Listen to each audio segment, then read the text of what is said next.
আসসালামু আলাইকুম। আজকে একটা নতুন রেসিপি নিয়ে হাজির হয়ে গেলাম আপনাদের সামনে। প্রথমে আমি একটা বাটিতে পানি নিয়ে নিয়েছি। এবার আমি লবণ দিলাম, একটু সাদা তেল দিলাম। আজকে বানাবো আমি এগ রোল, তার জন্য আমি এবার ময়দা নিয়ে নিলাম। ময়দাটা আমি নিয়ে নিয়েছি, হালকা একটু চিনি দিয়ে দিলাম। ময়দাটা আমি এবার মেখে নেব। ময়দাটা আমার মাখানো হয়ে গেছে, এখন ময়দাটা আমি একটু রেখে দেবো, ঢেকে রেখে দেবো। এদিকে আমি আধ ঘন্টা পর চলে এলাম। দেখুন আমার ময়দাটা সানা হয়ে গেছে। ময়দাটা আমি ভালো করে মথিয়ে নিয়েছি। এবার আমি ডো কেটে রুটিটা তৈরি করে নেব। এভাবে আমি রুটিগুলো বেলে নেব একটা একটা করে।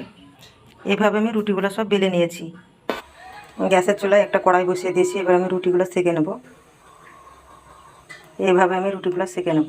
এগুলোকে সেঁকে নিয়েছি। এদিকে 3টে ডিম নিয়েছি। ডিমগুলোকে ভেঙে গুলে নেব এখন আমি।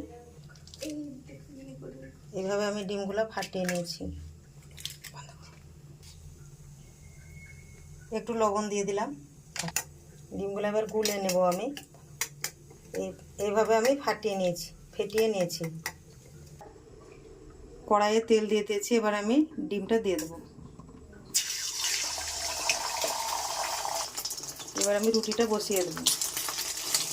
এইভাবে ঘুরিয়ে ঘুরিয়ে রুটিটাকে আমি ডিমের মধ্যে দিয়ে দেবো। এইভাবে আমি এগ রোলগুলো ভেজে নেব। এইভাবে আমি ভেজে তুলে নিলাম। এইভাবে আমি এগ রোলের জন্যে স্যালাড বানিয়ে নিয়েছি। শসা কুচি, কাঁচা লঙ্কা কুচি, পেঁয়াজ কুচি, গাজর কুচি কেটে নিয়েছি। এবার আমি এগ রোলটা সাজিয়ে নেব।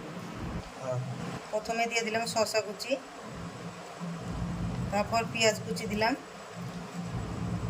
কাঁচা লঙ্কা চিরা,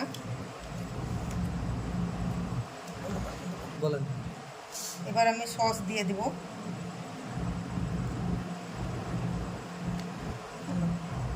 এবার আমি এগ রোলটাকে সাজিয়ে নেব। এইভাবে সাজিয়ে নেব। এইভাবে আমি সাজিয়ে নিয়েছি। দেখুন কত সুন্দর হয়েছে, একদম দোকানের মতো। দেখুন কত সুন্দর হয়েছে দোকানের মতো। ভিডিওটি যদি ভালো লাগে লাইক, শেয়ার, কমেন্ট আর সাবস্ক্রাইবটা করে দিন।